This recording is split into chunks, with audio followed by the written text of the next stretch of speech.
봉독해 드릴 하나님의 말씀은 누가복음 17장 11절에서 19절까지의 말씀입니다.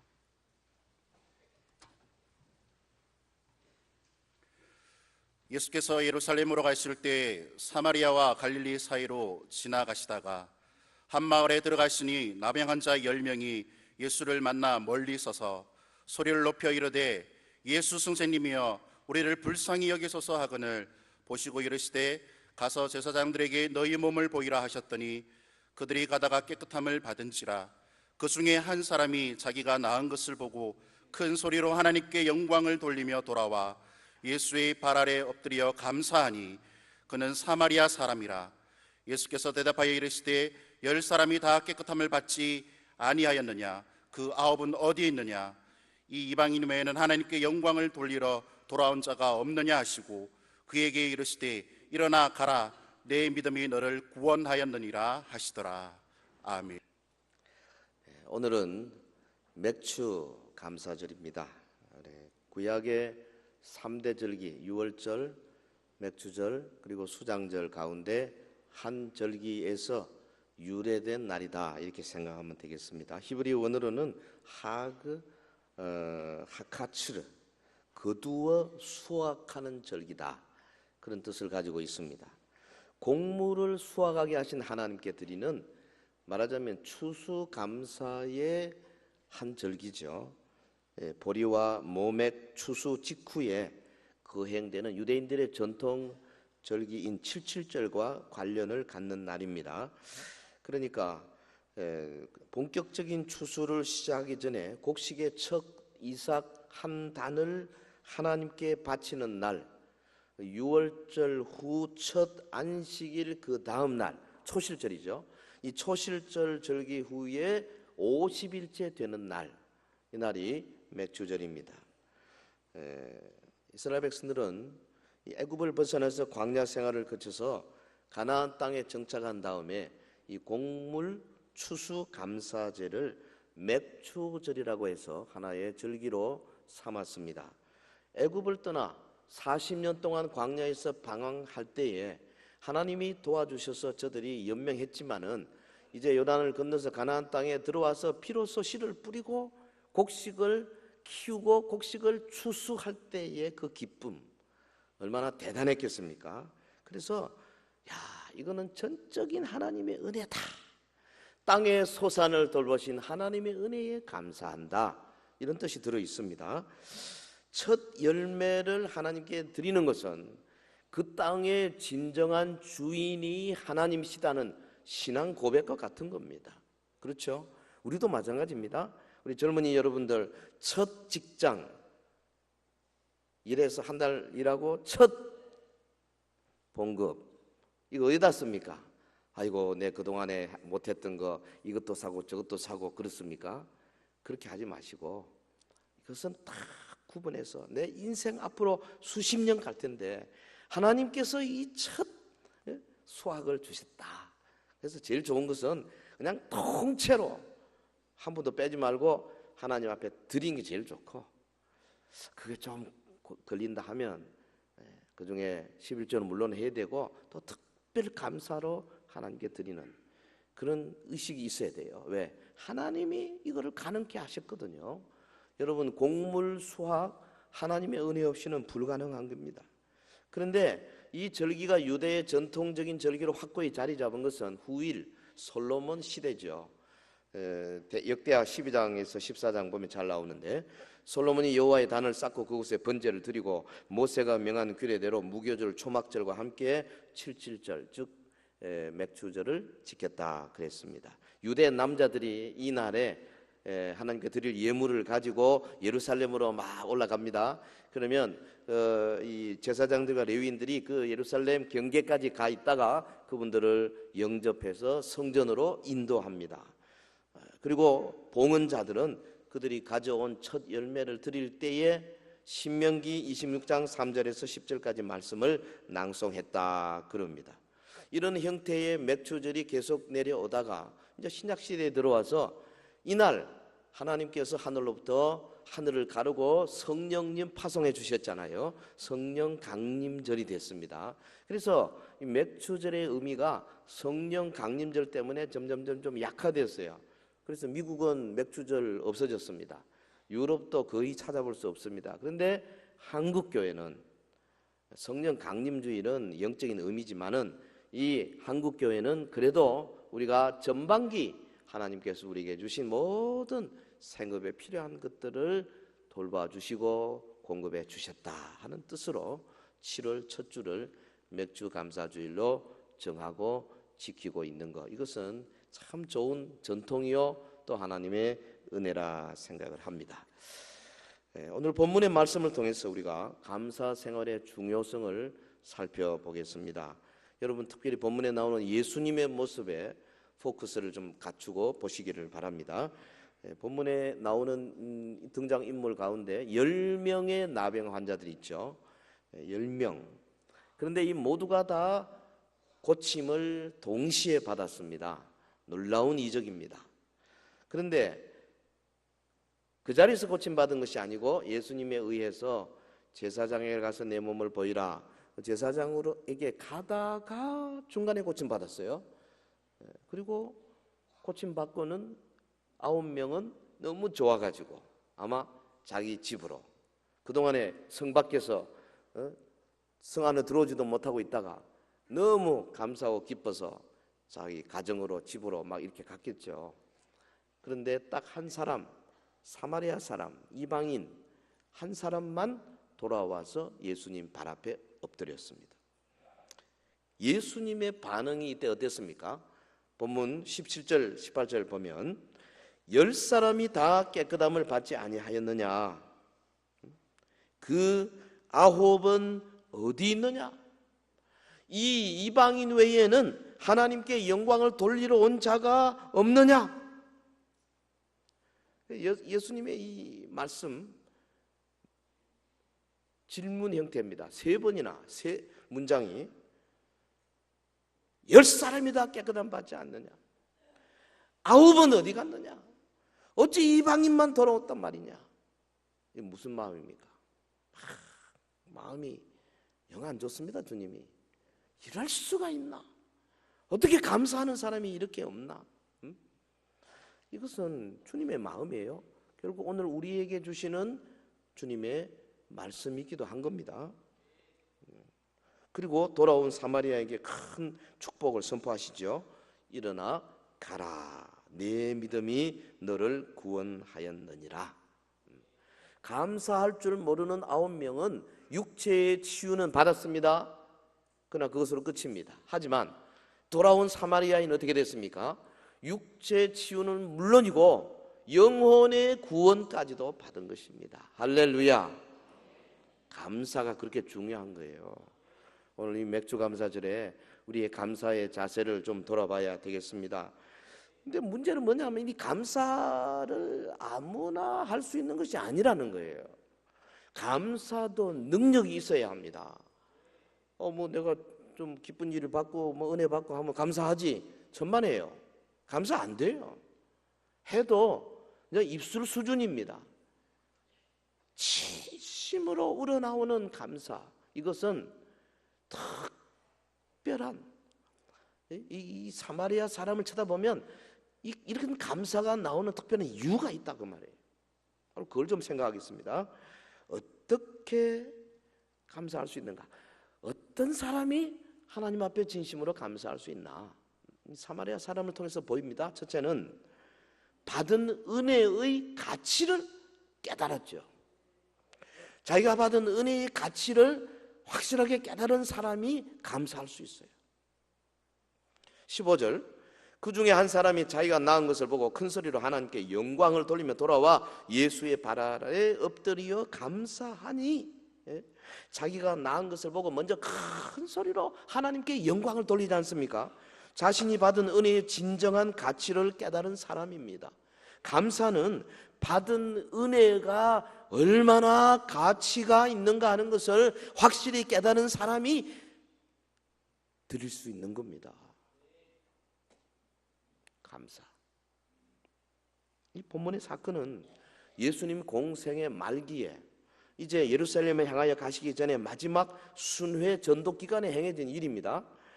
예수님 일행이 한 촌에서 10명의 나병 환자와 맞닥뜨려졌어요. 10명, 아우 굉장합니다. 당시 이 병은 저주의 상징입니다. 그래서 식구들 가운데 나병이 생기면 이 사람이 그 집에 있을 수가 없어요. 나와서 성 밖으로 나와가지고 움막에서 거주할 수밖에 없었습니다. 아깝지만 여러분 그 유명한 왕 우시야 50년 동안 통치했던 우시야 왕도 마지막에 성전에서 교만하다가 문둥병 들었잖아요. 그래서 결국은 별궁에 완전히 갇혀버렸지 않습니까? 왕도 문둥병 들면은 나오지 못해요. 그런데 이분들이 동시에 고침받는 이 사건, 이 율법에 의하면 나병 환자들이 그 일반인들과 가까이 못 갑니다. 그래서 본문에 보면 율법을 지키기 위해서 12절에 예수를 만나 멀리 서서 그랬습니다. 가까이 가지를 못해요. 예수 선생님이여 우리를 불쌍히 여기소서. 이거 보면 믿음 열심 대단했습니다. 이거 뭐 낳고자 하는 열심이 대단하죠. 예수님이 병 고칠 권위를 가지신 분으로 인식하고 있었습니다. 여기까지는 좋았습니다. 예수님이 어떻게 하셨습니까? 율법의 가르침대로 그들에게 말했습니다. 가서 제사장들에게 내 몸을 보이라. 여기 율법이죠. 문둥병 들면 이 제사장에 가서 몸을 보죠. 그 제사장이 나았다 안 나았다 평가해 주도록 그렇게 되었었습니다. 그래서 이들이 믿음으로 순종을 했어요. 놀랍게도 가는 도중에 고침받은 겁니다. 주님의 은혜가 얼마나 큰지요. 여러분 모든 사람들이 기피하는 나병 환자 10명이나 되었습니다. 그들을 주님은 긍휼히 여기셨어요. 이걸 우리가 읽을 줄 알아야 됩니다. 이것은 비유입니다. 실제로 이런 일이 있었지만은 오늘 저와 여러분 우리의 영적인 질병들은 나병보다 훨씬 더 더러운 겁니다.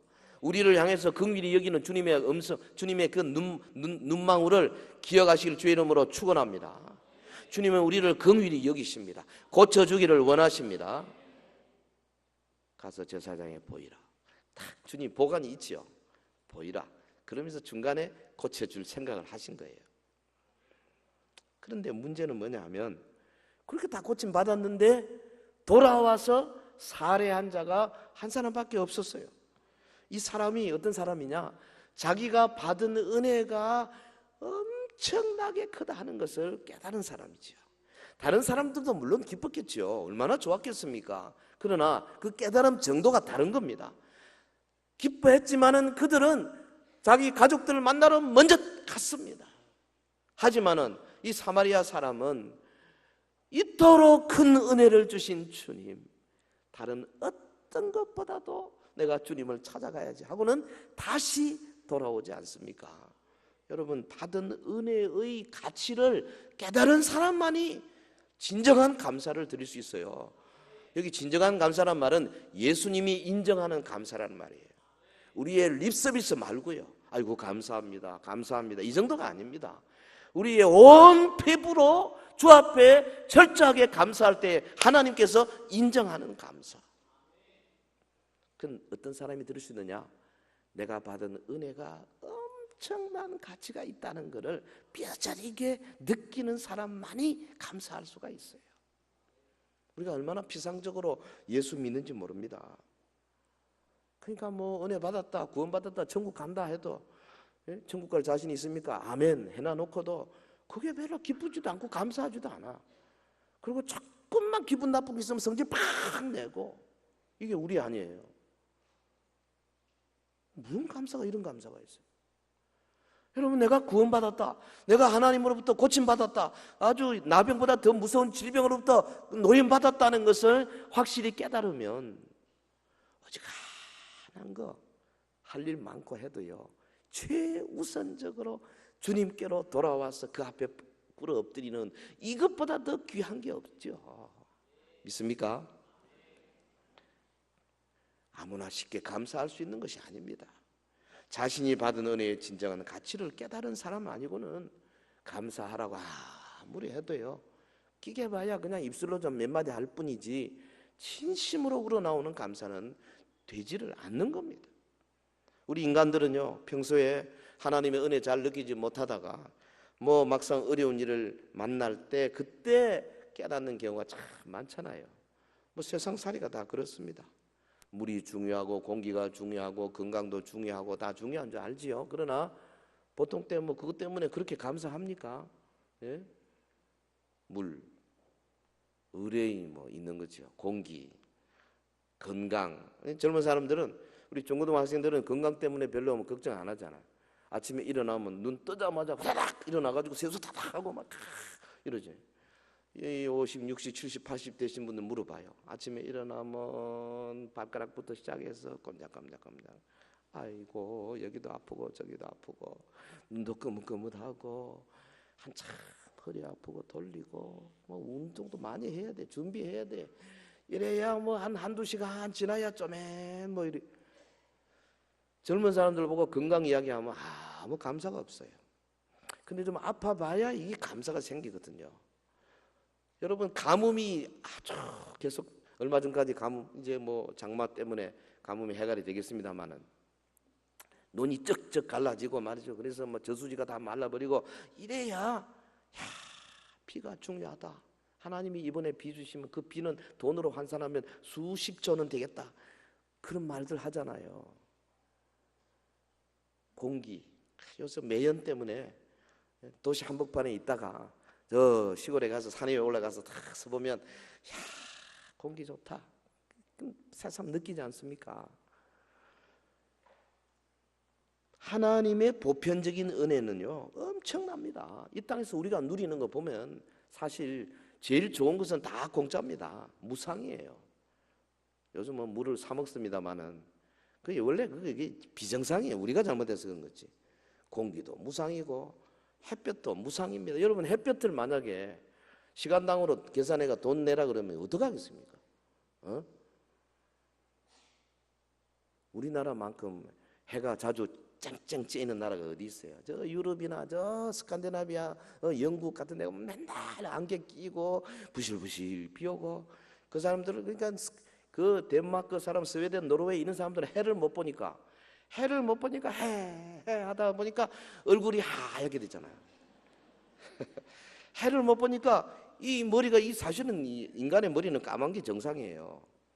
해를 못 보니까 머리가 하얘지고 노래지고 이런 그 노란 게 뭐 좋다고 뭘 물들여가지고 해가 모자라서 그런 거예요.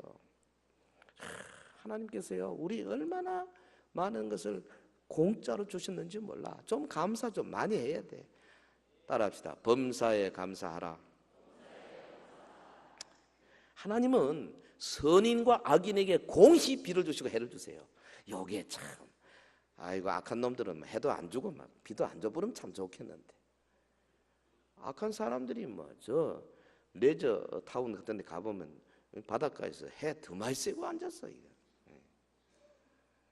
하나님의 은혜예요. 그러나 여러분 하나님의 구원의 은혜 이것은 이런 일반적인 보편적인 은혜보다 훨씬 더 귀한 것인데 이거 우리 믿는 사람들 예수 안에 있는 사람들에게만 주시는 줄로 믿습니다. 구원의 은혜 영원한 생명이에요. 예? 이 7, 80년 고생하면 주님 오시면 우리가 홀로 변화해가지고 영원한 생명을 누리게 될 터인데요 그걸 공짜로 받았다니까. 그 이 은혜의 가치를 깨달은 사람은 그냥 항상 감사, 아침에도 감사, 점심 때도 감사, 저녁 때도 감사, 항상 감사 노래 부르잖아요. 찬송가 304장 3절 보면 하늘을 두루마리 삼고 바다를 먹물 삼아도 두루마리가 얼마나 큰지 하늘이에요.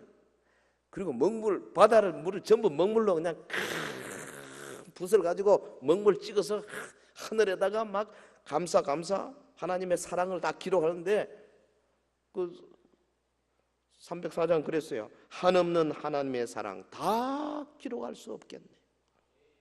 엄청납니다. 근데 우리가 드리는 감사는 양이 참 쥐꼬리만한 게 아닌가 싶어. 네? 우리 모두 받은 은혜의 엄청난 가치를 더욱 깨닫고 범사에 감사하는 자가 되기를 주의 이름으로 축원합니다. 그 은혜를 더욱 깊이 간절히 깨달아야 이게 가능해요.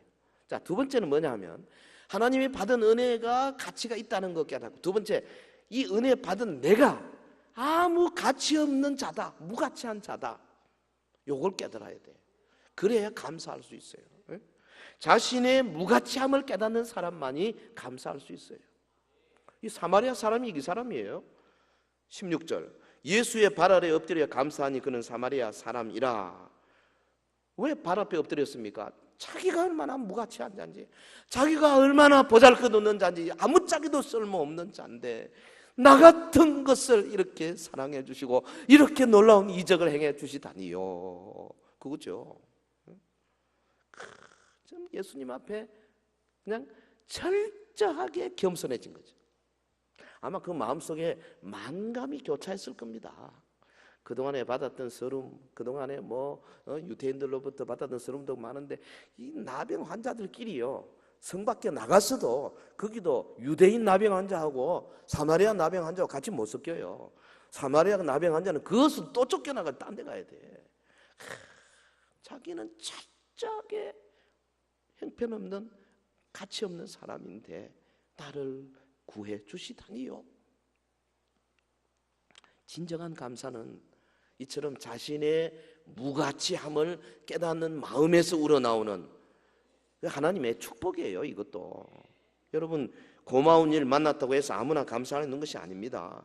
예수님 앞에서요, 진정으로 감사할 수 있는 사람, 자신이 어떤 사람인가를 확실히 알지 않으면 안 됩니다. 역사를 통해서 사마리아 사람들이 유대인들로부터 받았던 그 멸시와 천대를 우리가 잘 알고 있지 않습니까? BC 722년에 사마리아 성이 아수르에 의해서 포위되었다가 망했습니다. 아수르 사람들이 사마리아 사람을 다 잡아가지고 저 변방으로 흩어버리고 변방에 있는 사람들을 데리고 와가지고 그 남아있는 천민들하고 막 섞어가지고 혼혈을 만들어버렸잖아요.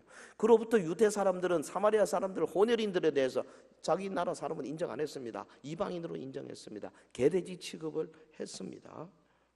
그러니까 본문의 사마리아 사람, 이런 사람이에요. 가치 없는 사람이에요. 그런데 그 나머지 9명 아마도 유대인으로 생각이 됩니다. 이들과는 마음 자세가 완전히 다른 거죠. 지금도 우리 귀에는 주님의 통탄해 하시는 음성이 들려오지 않습니까? 그 9은 어디 있느냐? 어떻게 이방인만 돌아왔느냐? 내 백성 유대인들 9은 어디 있느냐?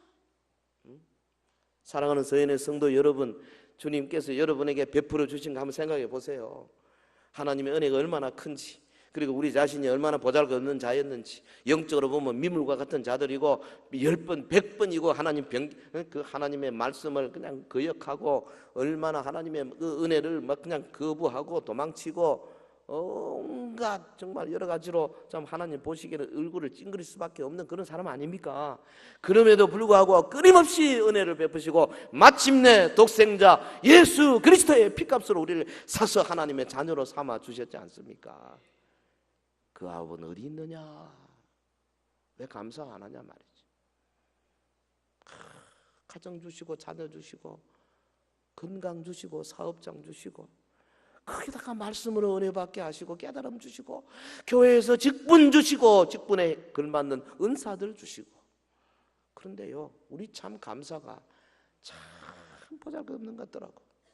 아니 일단 우리가 드리는 헌금만 액수만 봐도 그래. 여러분 가정에 무슨 문제 생기면 팍팍 쓰잖아요. 솔직히 자녀 문제 생기면. 그런데 그런 마음이 하나님 앞에는 잘 안 들어오거든요. 이 감사가 부족해서 그런 거예요, 사실은. 사랑하는 성도 여러분, 이 본문의 말씀은 9은 어디 있느냐? 본문의 말씀은 향후에 많은 사람들이 예수님의 복음과 접촉해서 은혜를 체험할 것이지만은 육적인 차원에만 머무를 사람이 많을 것이라는 겁니다. 예? 주님께 진정한 감사를 돌리지 않음으로써 최종적인 구원에 이를 자가 소수에 불과할 것이다. 그런 것을 지금 보여주고 있지 않습니까? 10명 가운데 1명. 인자가 올 때 참 믿음을 보겠느냐?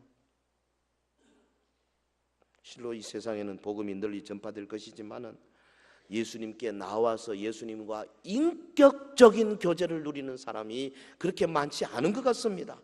진정한 천국 구원의 기쁨을 이 땅에서 누리고 있는 자가 그렇게 많지 않은 것 같습니다. 교회는 다니는데 그 마음속에 하나님의 나라가 확 밀려 들어와가지고 그 하나님 나라 예수 그리스도의 부활의 평강이 밀려 들어와서 그 마음을 열어보면 주님의 부활의 평강이면 막 솟구치고 있는 사람이 그래 많지 않은 것 같다고 말이죠. 많은 사람들이 자기가요 굉장한 자인 줄 생각하는 것 같더라고. 자기가 뭐 상당히 뭐 있는 것처럼, 다른 말로 하면 좀 교만한 마음을 가진 사람이 많아요. 잠언 18장 12절에 그랬어요. 사람의 마음의 교만은 멸망의 선봉이요 겸손은 존귀의 앞잡이다. 교만, 이거 참 무서운 거죠. 자기를 제법 크게 생각하면서 하나님의 절대적 가치를 별로 인정 안 하려고 해요. 어떤 마부가 당나귀 등에다가 돌부처를 이렇게 딱 이렇게 싣고는 당나귀를 끌고 갑니다. 그 돌부처가 근엄하게 생겼어. 그래서 지나가는 사람들이 막 합장을 하는 거예요. 돌부처를 보고 이 사람도 하고 저 사람도 하고, 이 당나귀가 처음에 뭣도 모르고 가다가 보니까 사람들이 전부 자기를 보고 합장을 하거든요. 이야, 내가 이 대단한 존재구나. 이 당나귀가 지금 갑자기 자기가 뭐 굉장한 자가 된 것처럼 착각을 하기 시작했습니다. 그리고 마음에 교만이 들어오기 시작했습니다. 어떻게 되겠습니까? 결과적으로 교만이 들어오면 딱 한 가지밖에 없어요. 주인 말을 안 듣습니다. 주인이 이리 가자니까 그쪽은 길이 안 좋아서 이리 가겠습니다. 당나귀 그런 거예요. 주인이 가만히 있습니까? 채찍을 가지고 당나귀 등을 탁 때리니까 벌쩍 뛰었습니다. 어떻게 되겠습니까? 돌부처가 턱 불러떨어지고 깨졌어요. 그러면서 지도 다리를 다친 거예요. 사람들이 돌부처를 보고 절을 하는 걸 지를 보고 절을 하는 줄 알고 그 교만해서 결국은 그 당나귀 버림을 받았습니다. 여러분, 우리 하나님 앞에요 내세울 것 사실 아무것도 없는 존재예요. 세상에 있는 모든 것이 하나님께로부터 나오지 않은 것이 없습니다. 예?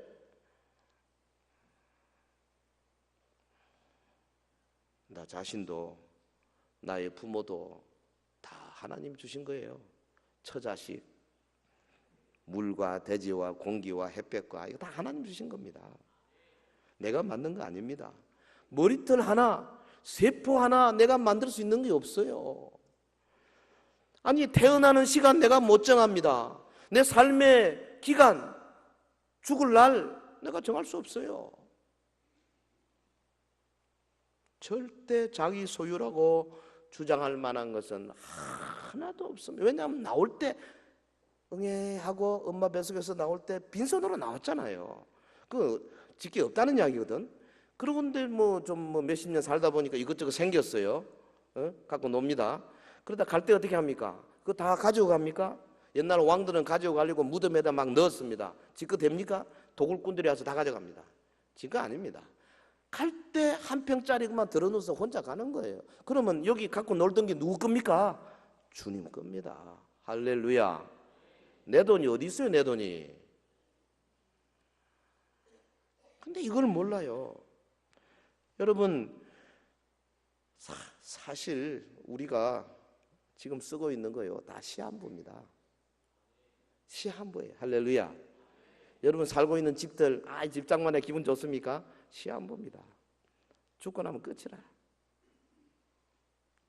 그래서요, 이 구라파나 미국은 집을 잘 안 사요, 사람들이. 30년씩 그냥 거치해가지고 매달 페이먼트 하고 그러고 살아요. 왜? 지 죽으면 끝인데 뭐고 집 사냐? 근데 우리 한국 사람들은 여기 살다가도 미국에 이민 가면 가자마자 제일 먼저 하는 게 뭔지 아십니까? 집 삽니다. 내 집 사가지고 배 두들고 좋아하다가 이제 문제 생기기 시작합니다. 그거예요. 돈 많이 들거든요. 어찌됐든 다 시한부라 이 말이에요. 이 사실 하나님만 교만한 사람 싫어하는 게 아닙니다. 사람들도요, 교만한 사람 다 싫어해요. 세상에 교만한 사람을 좋아하는 사람 한 사람도 없습니다. 자기 빼놓고. 교만한 실로 큰 죄고 하나님 나라의 거침돌입니다.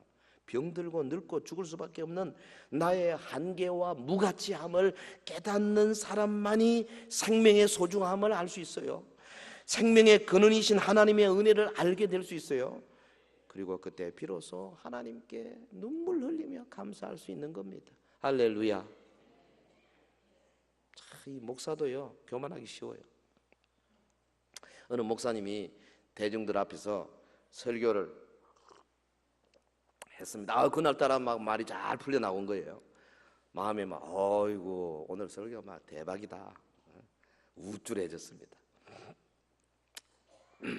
자기가 듣기도 꽤 근사하게 들렸어요. 그래서 누가 좀 오늘 은혜 받다 소리 안 하나 싶어서 귀를 꼰쩍, 아무도 안 하는 거예요. 집에 가면서 사모님한테, 집사람한테 한마디 합니다. 여보, 이 세상에 설교 잘하는 사람이 과연 몇 사람이나 될 것 같소? 그랬더니 이 사모님이 또 보통 영악한 사람이 아닙니다. 웃으면서 모르긴 해도 당신이 생각하는 숫자에다 하나 빼야 될 겁니다. 아참 우리 교만해질 수 있어요. 이거 조심해야 돼요. 마이크만 주면 자기 자랑하는 사람이 있어요. 같이 앉아 대화를 해보면 한 3분의 2는 자기 자랑 때문에 죽겠어. 그냥 기다려. 그래도 어떻게 들어야지. 근데 본인은 잘 모르는 사람이 있어요. 참 쉬운 건 아니에요. 뭐 그런 거는 괜찮아요. 두 사람 간에 그런 거는 괜찮아요. 그럴 수도 있습니다. 성격 타고 돌 수 있지만 하나님과의 관계에서 그러면 이건 큰 일입니다. 예? 여러분, 하나님의 앞에서 내가 얼마나 무가치한 존재인가를 철저하게 아는 사람은 무릎 꿇고 기도하기가 그렇게 어렵지 않습니다. 나의 의지와 욕망이 클 때 하나님이 역사하실 공간은 좁아들 수밖에 없습니다. 그러나 나 자신의 부족과 나약함을 고백하고 하나님께 의지할 때 하나님의 역사가 더욱 크게 일어나게 될 줄로 믿습니다. 주님의 탄식하는 음성을 들어야 합니다.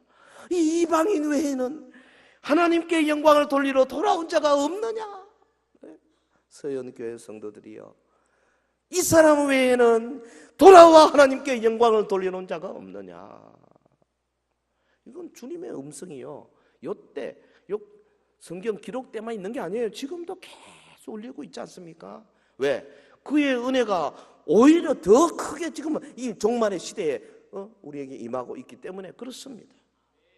주님이 굳이 이 이방인, 헬라말 알로게네스 이 단어를 쓰는 이유가 뭡니까? 다른 혈통의 사람이라는 단어를 사용하시면서 이 이방인 외에는 어찌 이럴 수가 있냐? 이스라엘 백성들 중에는 아무도 없느냐? 어떤 의미에서는 영적으로 해석하면요, 오래 믿는 사람들 이런 뜻이 될 수 있어요. 부모로부터 3대로부터 걸쳐서 예수 믿는 사람들 가운데 진정으로 감사하는 사람이 이리도 없느냐, 그 말이 될 수 있어요. 가만 보면요, 예수 믿자마자 큰 은혜 받고 크게 감사하고 헌금도 크게 하고 막 자기 몸도 드리고 이런 사람 많아요. 얼마 전에도 그거 만났어요.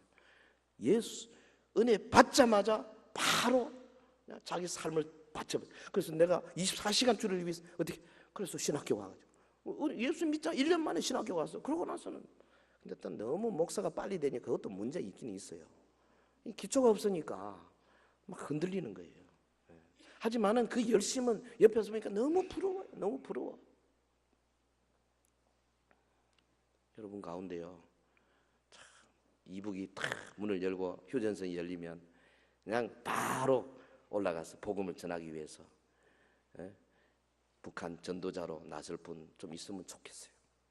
그걸 감사하는 마음 아니고는 안 됩니다. 저는 갈 생각입니다.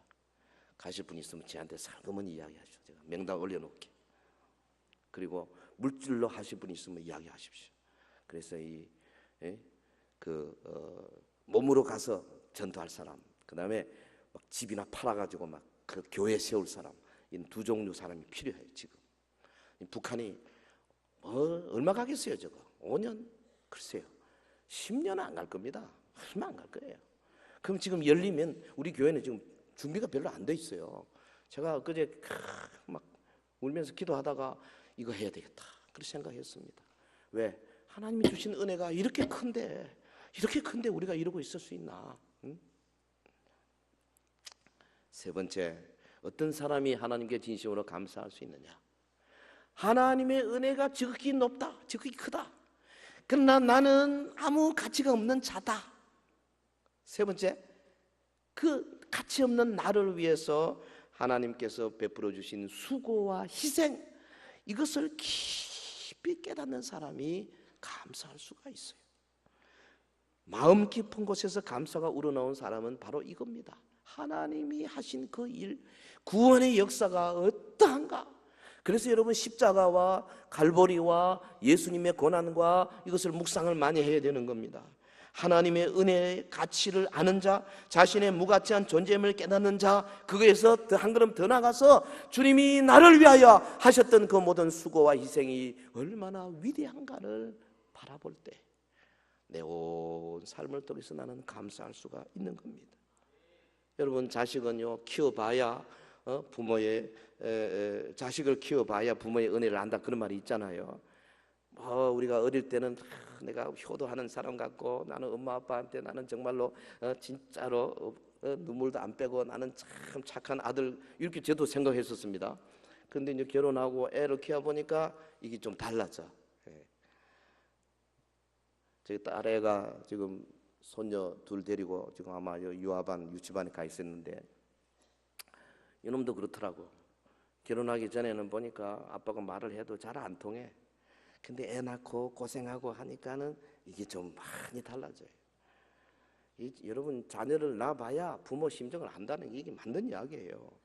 부모님의 수고와 눈물을 알게 될 때 우리가 부모님을 사랑하고 존경하고 감사할 수 있잖아요. 매우 가난한 어머니가 있었어요. 고등학생인 아들이 책을 사달라고 졸랐습니다. 돈은 없고, 그 아들을 극진히 사랑하는 이 어머니가 어찌어찌 돈을 마련했습니다. 그래서 서점에 달려가서 아들이 원하는 책을 사줬어요. 아들이 그냥 얼마나 좋아하는지. 근데 그날 밤 보니까 엄마가 생전 안 하던 머리에 수건을 탁 감고 주무시는 거라. 이상하다. 그래서 아들이 살그머니 가서 엄마 머리를, 수건을 이렇게 벗겨보니까 머리카락이 잘려져 나간 거예요. 이 엄마가 사랑하는 아들 책값을 위해서 머리카락을 팔아서 아들의 책을 사준 겁니다. 문자로 쓰자면 삭발모정이죠. 이 아들이요, 그날 밤에 통곡 또 통곡 또 통곡. 내가 이 어머니를 위해서 내 남은 생애를 최선을 다하리라. 그렇게 열심히 공부하고 그야말로 책도 많이 읽고 아주 박식한 사람으로 한국 교회에 굉장히 큰 영향을 끼친 목사님이 됐어요. 그분이 누구냐 하면 활빈교회 김진홍 목사님 아닙니까? 성도 여러분, 어머니의 사랑은 환경을 초월합니다. 이런 사랑을 알게 되는 자식은 부모에게 진심으로 사랑하고 감사하게 되는 거예요. 사람 간의 관계도 마찬가지입니다. 우리가 상대방의 수고를 알면 알수록 그 상대방을 감사하는, 하나님의 은혜도 마찬가지입니다. 하나님의 그 놀라운 은혜, 아들을 희생하신 하나님 아버지, 그리고 아버지의 뜻에 절대 순종해서 육신을 입고 이 땅에 오셔서 온갖 수모를 겪으신 주님, 그 예수님의 모습, 그것을 깊이 깨닫고 묵상하고 생각하고 말씀을 암송하고 하는 가운데 내가 주를 위해서 어떻게 살까? 이게 저절로 되는 거 아니겠어요? 주님은 우리의 질고를 지셨습니다. 예수님은 우리의 슬픔을 당하셨습니다. 예수님께서 찔리신 것은 우리의 허물을 위함이고 예수님이 상한 것은 우리의 죄악을 위함이라 그렇게 말씀했습니다. 그가 징계 받으시고 그가 채찍에 맞으셔서 우리가 평화와 나음을 입었다고 선지자가 말했습니다. 주님의 은혜와 희생의 사랑을 생각하면 오직 감사와 사랑을, 영광을 돌리지 아니할 수가 없어요. 사랑하는 성도 여러분, 크리스찬에게는 사랑의 사건이 아닌 것이 없습니다. 그의 시간은 그러니까 전천후 사랑과 밀혈의 시간이라고 말할 수 있습니다. 주님의 뜻대로 사는 사람에게는 모든 것이 합력해서 유익함을 이루게 되어 있습니다. 환경이나 사람에 의해서 주어지거나 뺏기는 것이 아닙니다.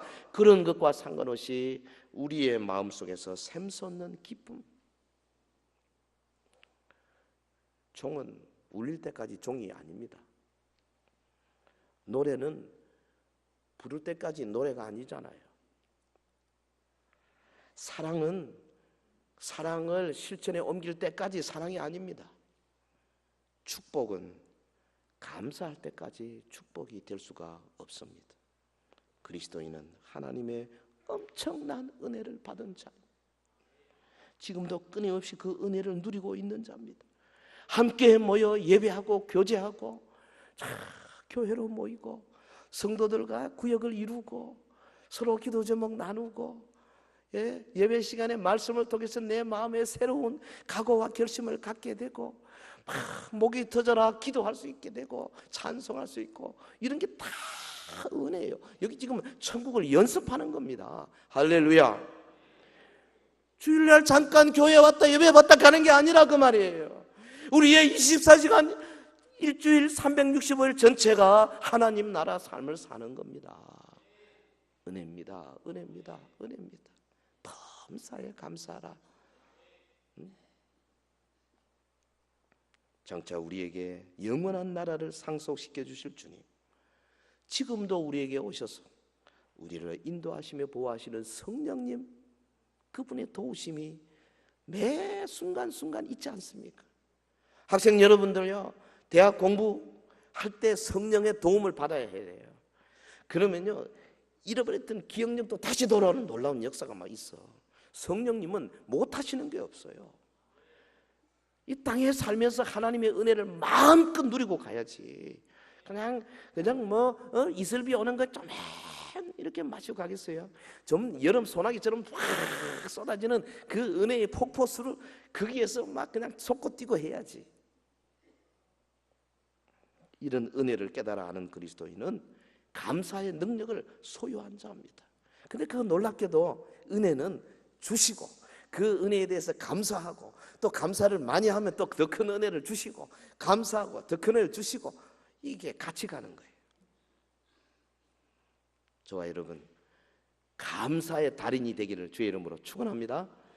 주님이 야, 저 친구는 정말 감사하는 자다, 라벨을 붙여줄 수 있는 이 감사자가 되기를 예수 이름으로 축원합니다.